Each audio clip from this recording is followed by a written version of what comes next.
first of all, for those who don't know who Simplot Australia is, we are the last man standing in frozen vegetable manufacturing with our plant at Devonport. We also have a potato processing facility at Ulverston, of which it's 300,000 tonnes of potatoes, and Bettina veggies around 80,000 tonnes of vegetables, not just from Tasmania, we do some from the mainland. So my role at Simplot Australia, it does say R&D manager, but I like to define it a little bit more as the science and technology manager or science and research. So I don't generally do product development, it's more the technology side of the business. So when I joined Simplot 10 years ago, there was a project around profitable waste. So it was my job to assist with the mapping of the waste or byproduct streams across our factories in Tasmania and the mainland. And on reflection of that project, and I still do work in waste and utilising those byproducts and finding a home, but on reflections, we really did stop at the factory. We started with what the waste was in the factory, and we didn't go on farm. So I think that's probably one of the opportunities that we missed in gathering what that information is, but also in reflecting on that project. The biggest challenge, and it's still a challenge I have today, is understanding what the market opportunity is.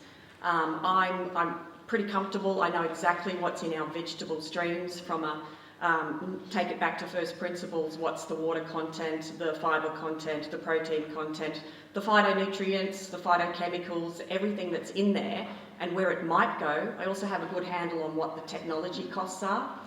One of the negatives was technologies have a capital association to them, and often in the extraction, separation or transformation, there's a stainless steel amount in there. So in putting the whole information together, usually I found that the volume or the feedstock coming in to support that technology just doesn't have a payback that's enough to convince the higher echelons that this is a great business opportunity.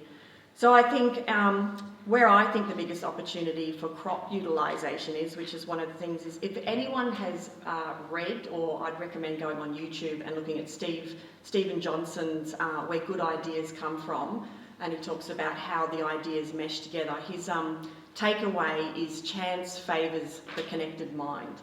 And I think this is exactly what this forum and what you are proposing is the biggest opportunity, because the part I struggle with is finding that. Is there a nutraceutical company that's being set up that's now wonderfully digitally connected that I can then say, this is how I can find a cost and I can put it back to a business opportunity? I know what's there. I haven't quite done the on-farm. We're working on that. In fact, we were going to have a forum exactly this same date, which I put a hold on to come to this one to find out what the opportunity was within the Tasmanian community to make sure that we're not missing out on what is happening and how we can then fit within the business.